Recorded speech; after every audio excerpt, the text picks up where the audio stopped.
inaugural episode of Your Voice South Texas, and we're so excited because our first episode is going to take us to Uvalde, Texas. That city has been in the news quite a bit for the last 2 years, but there's so much more to Uvalde than what happened, than the massacre that happened almost 2 years ago.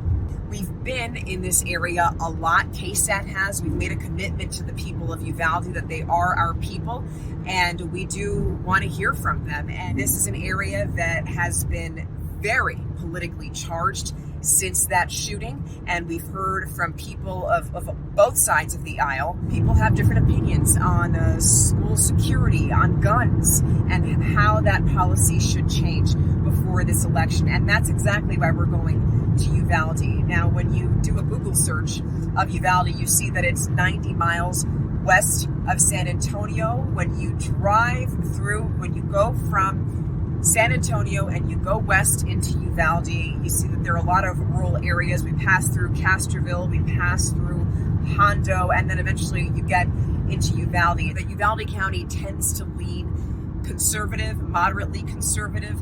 In Uvalde County, 59% of people who registered to cast their ballots in the 2020 election. In Uvalde County itself, 39% of people there voted Democrat, and 59% of the people there voted for the Republican Party. So that just proves that it does tend to lean more conservative. And when it came to the presidential election in Uvalde County itself, 59% again voted for Republican Donald Trump in the last election. And Uvalde County has voted Republican in every presidential election since the year 2000. But people are more than just their parties and who they vote for. And that's why we're going into Uvalde, to speak with people of different political persuasions and hear what's motivating them to vote in this next election.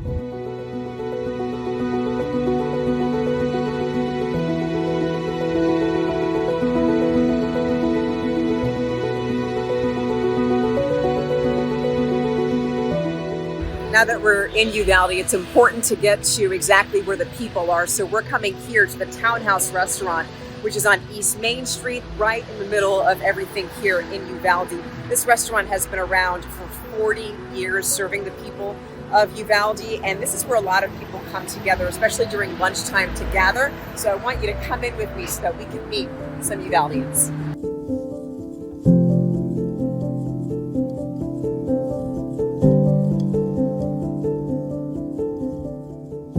Almost 60s. Okay, so you're not a Uvaldean. Where are you originally from? We are from Houston. You're from Houston. You're from south of Houston. Okay, so you were telling me that you take care, you help with your 4 grandbabies. I help with my grandchildren. Yes, I did. They're all grown now, just about, and other than my little one. And I've just been a housewife. And I've been very fortunate to get to stay home and help with my kids and help my grandchildren. You can remove the word "just" from there. That's a big job.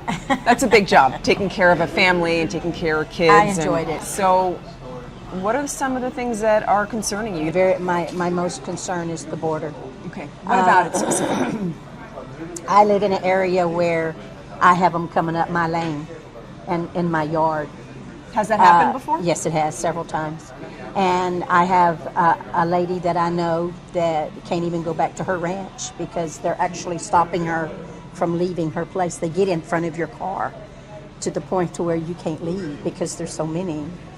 It's very dangerous. People, I've talked with people about the border, and some of them don't even believe that it's happening. Mm-hmm. You know, we tell them, if you don't believe it, come here and see what's going on. You know, we're not against people to come over. We welcome those that want to come, but let's do it legally, and not jump off a train and come in. You know, it's very scary. I work with some contractors that come from northern states. They don't understand that this is a real issue. They're like, really, what's going on?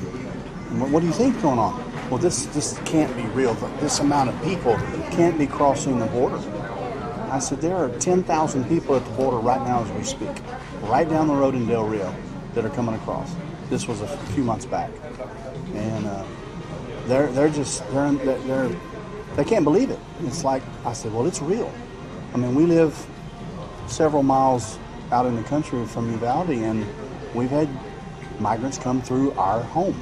We have helicopters flying around our home at all hours of the night and day.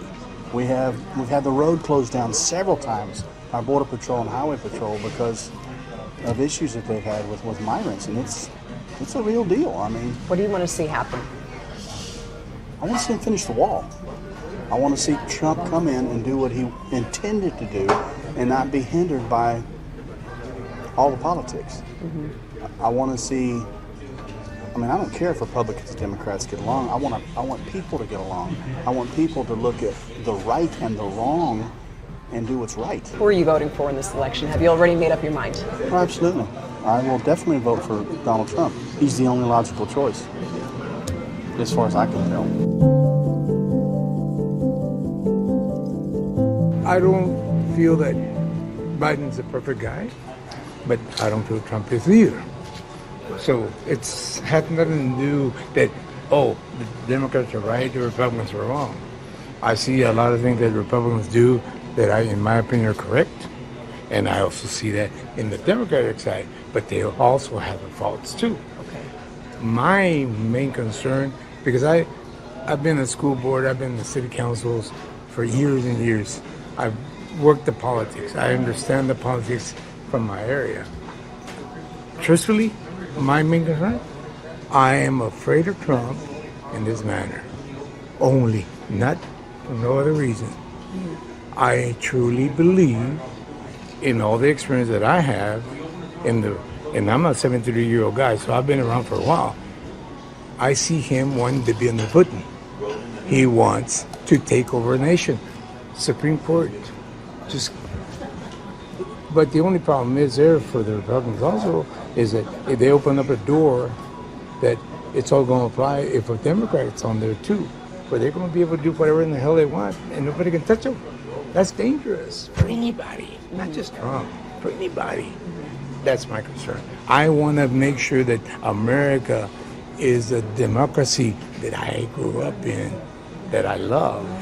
And I want it to continue for my grandson, my other grandson, my nephews, my nieces. I'm worried for them. Me? I don't have too much more. So tell us who you're voting for in November. I'm going to vote for Biden. You're voting only for Biden. for that reason. Not because I think he's the greatest. No. He also has failed me. And how old are you? 18. You're 18. All right. So tell us what's motivating you right before the election. Are you going to vote? Yes. Okay. Do you know who you're going to vote for? Oh, yeah. Okay. And who's that? Donald Trump. It just goes down to how it was when he was president. I mean, we had one of our best economies and cheapest gas prices. Groceries were cheap. Everything was cheaper. The border was secure. I mean, everything was just better. It was definitely harder than it was when Trump was president because everything was more expensive. It was just didn't have a lot of money laying around just for whatever. You had to spend money on groceries and gas, fuel, getting everywhere around. So What would make you feel comfortable, moving forward, where you could say, okay, this presidency, whoever is in there, is successful? What do you have to feel good? I mean, really, I just want Trump back. I mean, that makes me feel good. I know what kind of man he really is. I mean, everybody has their opinions on him. Everybody has their opinions on Biden. I mean, sure, he's done some good stuff, but definitely nowhere near as good as Trump has. I mean, Trump's done bad things too, but you gotta weigh your options here. You know? It's just Trump all the way. I'm probably going to vote for Donald Trump, and it's not just because he's going against Biden or whoever he's going against, but if you think America as an economy, it's really a business, and Donald Trump can run a business well, so he can run an economy well. Securing the border-wise, if the border's not secure, more illegals come in, and then they'll take jobs, so that takes jobs away from our economy, and that makes people have to work for less, because illegal people, they ain't got to work for as much money because they just wire it back home, so they ain't trying to keep up with our economy, they're just keeping up with the economy back home for their families. So for securing the border is more on Trump's basis, and also gas and oil, like everything feeds down to gas and oil, even electric cars and vehicles. Factories use gas, fuel, diesel, fossil fuels. So just that in general. And also, like gas prices, I lose probably half my money. So I haul deer all the time. So right now I spent probably $300 or $400 a day, and 2 years ago it would have been $150, $200. That's a big difference. That's a big difference when I do maybe 10 grand in fuel every 2 months. You know, that could be 5 or 6 grand instead of 10. You know, so that's a big deal. That's definitely cutting into your profits. And how? So tell me about your business. Yeah, so I can trap deer, buy, sell deer, trap them, haul them for people. So if a ranch has, so a lot of game ranches, so if they have a bunch of axes herd and they say, well, we need to get rid of half of them, I'll set this deer trap, drop it, and then go sell it to another game ranch and haul them out. So, I mean, I've drove 1,000 miles in a day. You know what I mean? And so it's about $100 for every 300 miles I drive, when it used to be 60-ish bucks. My light bill has been higher than ever in my life. That's one thing I've noticed. The gas prices, they go down for a little bit, but then go back up. But do you think that you're going to vote? No. You don't think you're going to vote? Why? No. Because it's just a hard choice. It's something, I don't know, it's just confusing to me the way things have been going on. Just the choices and I don't know what side to vote for. People trying to mess around in the United States of America, and you know, they want to shut down America. That's what you're worried about. And I don't believe they're going to be able to, just like that I was saying right there, you know, because I'm an old man, let's face it, but you better watch out. You go to messing with my family and you'll see the old bear come out. When November comes, do you know who you're going to vote for? Absolutely. And who is that person? That'll be Trump. All I care about is the democracy. And if Trump is a better man, then I hope he does get elected. You see what I'm saying? If he's going to be the better for democracy. And if not, then I don't want him.